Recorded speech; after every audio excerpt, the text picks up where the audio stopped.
Nós conversamos agora com Isaac Schwartz-Alpt, que é cientista de dados e coordenador da rede Análise Covid. Boa noite, professor Isaac, seja muito bem-vindo.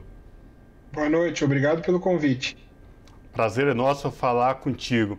E professor, como eu falei, nas últimas semanas aí, o Brasil vinha com uma certa estabilidade no número de mortes por conta da Covid-19, mas também na última semana a gente viu um número crescente aí de infectados, ou seja, aquela escalada ela começou a subir, né, de novos infectados. E a minha pergunta para o senhor é, nesse ritmo o Brasil caminha para uma terceira onda da doença?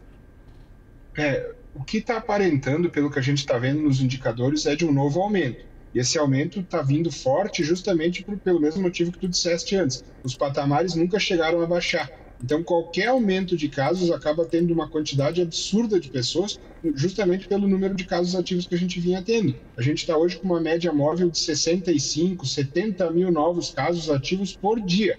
Isso significa que logo ali na frente a gente vai ter, infelizmente, um aumento de internações hospitalares e depois um aumento de óbitos, que o óbito tem um atraso. O indicador de óbito ele é um indicador que eu chamo de colheita, ele não é um indicador de plantio. Nós não conseguimos controlar nada pelos óbitos ou mesmo pelas internações hospitalares. A gente tem que sempre olhar a propagação da doença, que é o número de casos. E quando a gente recém teve uma queda depois desse último aumento, a gente já flexibilizou as restrições e já começou a ter uma mobilidade maior que está levando, infelizmente, a esse novo aumento. Isaac, sobre ainda essa questão das curvas, né, desse meio dos números, dos dados que você entende tão bem e às vezes a gente tem dificuldade, a gente observou justamente desde o início, mais de um ano da pandemia, esses processos de pico e platô. No entanto, esses platôs ou essas quedas, ligeiras quedas, não são indicativos para flexibilização de medidas de restrição, que é o que a gente está vendo agora. Ou são? Qual é a sua avaliação sobre isso? E mais que isso, quando os dados podem trazer segurança para que medidas de flexibilização sejam tomadas? Na verdade, o indicador para a flexibilização segura é um número baixo de casos, o ideal seria zerar a transmissão comunitária, mas se não zerar, um número baixo de casos que consiga ser controlado pelas equipes de vigilância epidemiológica. E controlado como? Com testagem, rastreamento, isolamento, ou seja, as equipes conseguem entender onde é que estão esses casos e cuidam do isolamento deles para ter o menor número possível e zerar essa transmissão comunitária. Como a gente está com um número altíssimo de casos, independente se isso está em platô ou mesmo em queda, nunca é momento de flexibilizar pelo número alto, porque número muito alto de pessoas acaba gerando novos casos justamente pelo encontro entre suscetíveis e ativos. Quando a gente aumenta a mobilidade, quando a gente tira as restrições, a gente coloca em rota de colisão pessoas que podem vir a contrair a doença com pessoas que estão transmitindo a doença e muitas vezes nem sabem. Quando acontece esse encontro, gera muitos casos. E quanto mais casos ativos, mais novos casos ativos depois. Por isso que a gente tem que fazer o quê? Reduzir ao máximo a taxa de transmissão. Se países como, por exemplo, Austrália e Nova Zelândia, eles conseguem reduzir a transmissão comunitária a zero, porque eles fazem as restrições rígidas e logo no começo, recém começou a subir a curva, eles já fazem a restrição. No nosso caso do Brasil, a gente fez o quê? Como se fosse um foguete, a gente deixou aquele foguete subir, acelerou um monte, chegou lá na estratosfera, aí a gente fez restrições de mobilidade, então ele parou de acelerar, ele começa a cair e a gente tem que fazer o quê? Infelizmente, por ter deixado subir, a gente agora vai ter que deixar ele cair lá embaixo de novo para daí poder ter um controle da pandemia. Enquanto ele está alto aqui, qualquer flexibilização, ele volta e cria essa reversão de tendência que a gente já está enxergando. Muito bom. Professor Isaac, com essa curva do platô de novas contaminações subindo, já começa o sinal de alerta aí a pipocar nos gestores de todo o Brasil. E aí alguns já começam a falar, mas numa possível terceira onda da doença, eles gestores, né, estamos preparados para abrir tantos leitos de enfermaria de UTI de prontidão. Mas aí o que chama atenção, né, não é só a abertura desses leitos, tanto de enfermaria como de UTI. E as medidas realmente de proteção da população, parece que ficam de lado. Eu queria que você explicasse isso para a gente. Não, com certeza. Leitos não são indicadores, né, não são medidas de controle de pandemia, são medidas de mitigação. Ou seja, para não deixar a pessoa falecer em casa quando ela está muito doente, a gente tenta interná-la no hospital. Só que qual é que é o problema? Essa doença ela tem uma transmissibilidade muito alta. Tão alta a ponto de que, mesmo que eu consiga abrir todos os leitos possíveis que o meu dinheiro consiga pagar, mesmo assim, se eu deixar as pessoas se contaminarem, elas vão ficar tão doentes a ponto de esgotar esse sistema. E quando esse sistema hospitalar chega perto do esgotamento, que a gente já viu ali, às vezes com 85%, 90% da ocupação, a gente começa a ter um aumento enorme da letalidade, porque a gravidade de todo o sistema aumenta. A pessoa que está na UTI vira quase óbito, a gente chegou a ver em alguns locais 80%, 85% de letalidade interna na UTI por Covid-19, o que é absurdo, né? A UTI, então, vira quase óbito, a enfermaria vira UTI e a pessoa que está em casa deveria estar no hospital e não está porque não tem vaga no hospital. Então, mesmo essa leve abertura de leitos acaba gerando uma letalidade muito alta, né, num prazo curto por causa da transmissibilidade da doença. Então, uma analogia que eu sempre faço é com um incêndio. Se a gente tem um incêndio, a gente tem que evitar que o fogo chegue nas casas e não deixar o fogo chegar nas casas e dizer, fiquem tranquilos que nós temos muitos bombeiros, nós temos muito caminhão de bombeiro, muita água. Não faz tanto sentido para controlar. Se a gente está enxergando a fumaça e está vendo onde ela está, a gente tem que controlar antes de chegar nas casas. É a mesma coisa com essa epidemia. A gente não pode deixar as pessoas se infectarem. Então, reduzindo a quantidade de vírus numa comunidade, né, através dessas medidas de distanciamento, né, de restrição de mobilidade, quando a gente volta a aumentar a mobilidade, não tem vírus no ambiente para fazer um novo surto. Só que a gente está cheio de vírus no ambiente e está botando ele em contato com as pessoas de novo, infelizmente. Isaac, a gente tem visto agora, acompanhando, claro, o Brasil inteiro está acompanhando a CPI da pandemia, a CPI da Covid, e muito se comentou sobre a questão da vacinação. Foi um tema bem importante, porque restou provado que o Brasil, de fato, como já imaginávamos, demorou demais para iniciar o processo de imunização da sua população. E muito se discute, principalmente entre os apoiadores do governo federal, de que o Brasil, sim, está no ranking muito bem colocado. Afinal, qual é o fato? Quais os dados, indicadores do processo de imunização do Brasil? É interessante a gente entrar, é uma pergunta muito boa entrar nesse assunto, porque imunização se mede por cobertura vacinal, cobertura coletiva. Não adianta eu ter, por exemplo, uma população de 200 milhões de habitantes e vacinar 5 milhões deles em um dia e aí depois não conseguir vacinar o resto, porque esses 5 milhões dentro dos 200 vai ser uma cobertura vacinal muito pequena que não vai conseguir ajudar aquela comunidade num todo. Então, o que acontece? O ranking de países tem que ser aquele que tem a maior cobertura vacinal dentro da sua população. E essa cobertura vacinal tem um porém.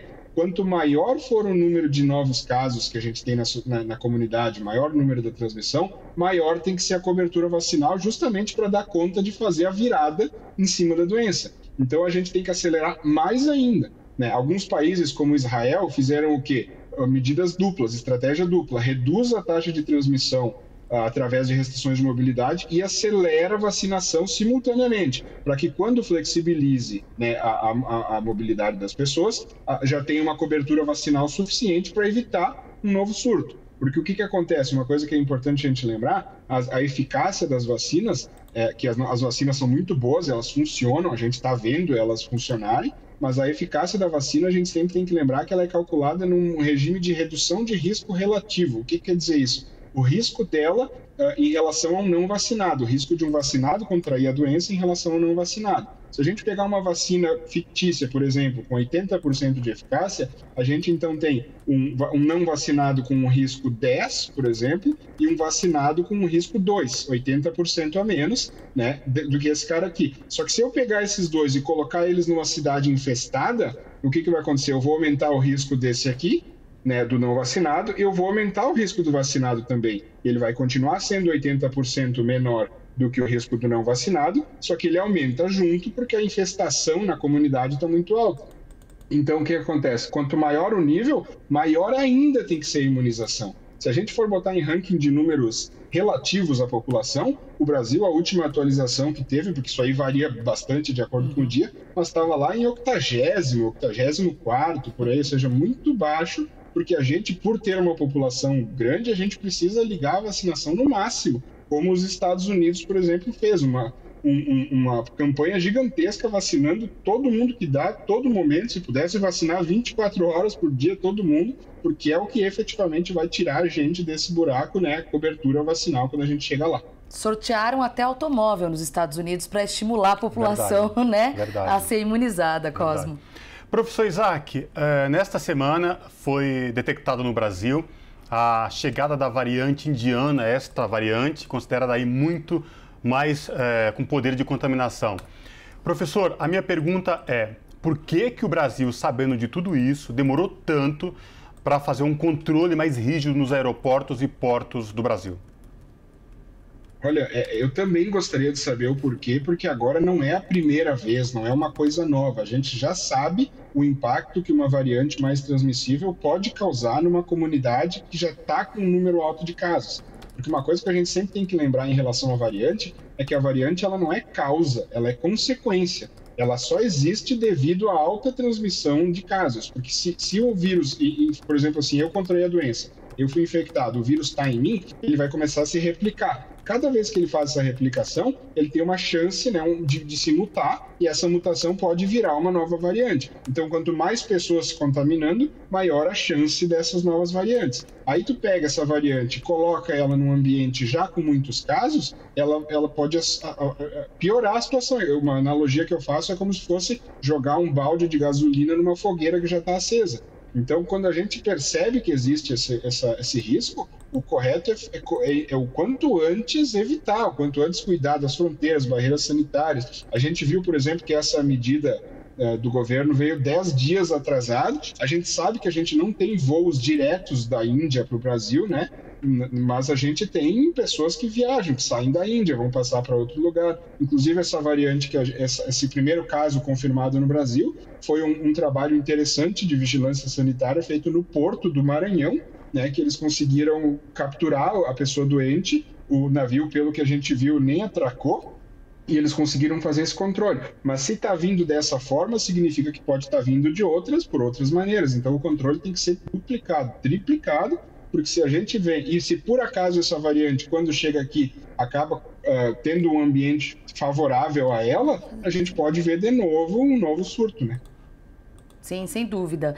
Isaac, ainda sobre isso, sobre essa questão das variantes, da gente não conseguir controlar adequadamente a doença, minha pergunta vai agora nos casos de recontágio e, sobretudo, de contaminação mesmo de pessoas vacinadas.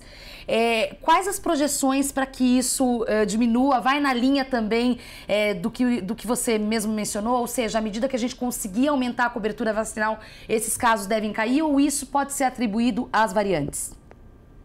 Em relação à vacina, à imunização, a gente sabe que a cobertura vacinal tem que aumentar. A gente, como eu expliquei antes, que a gente aumenta o risco do vacinado quando coloca ele num ambiente ainda muito infestado, isso pode acontecer, esse risco maior. Hoje, os dados que tem hoje não tem assim, a não ser a variante, aquela B1351, que saiu na África do Sul. Aquela tem um pouquinho mais de escape das vacinas, mas a gente percebe que ela não é tão transmissível. Essas outras variantes, que são as prevalentes aqui no Brasil, por enquanto, elas não têm registro de escape das vacinas. E sobre reinfecção, a reinfecção é algo que é difícil de confirmar, é algo complicado. O pessoal precisa sequenciar a amostra do primeiro teste da pessoa, sequenciar geneticamente a amostra do segundo teste, confirmar que são dois vírus diferentes, né, duas variantes diferentes, melhor dizendo, e aí sim trazer a reinfecção. Então, o que eu sempre digo? É muito mais fácil a gente fazer aquilo que a gente veio falando até agora aqui na nossa conversa, evitar a transmissão. Evitando a transmissão e baixando o nível de novos casos, a gente evita a preocupação com variantes, com reinfecções, com tudo. Então, seguindo as medidas de distanciamento, seguindo as medidas, né, de ventilação, ar livre, cuidar muito, porque a gente sabe que essa doença, os vetores somos nós, e a gente contamina as outras pessoas pelo ar. Então, tudo que a gente conseguir fazer para evitar isso, a gente acaba evitando de brinde toda essa preocupação extra, com variantes, com a imunização. A gente imuniza todo mundo e reduz o número de casos, o resto acaba ficando em segundo plano, porque a gente efetivamente faz o controle, como a gente já está vendo em alguns locais, né, alguns países que estão fazendo essa estratégia da forma correta.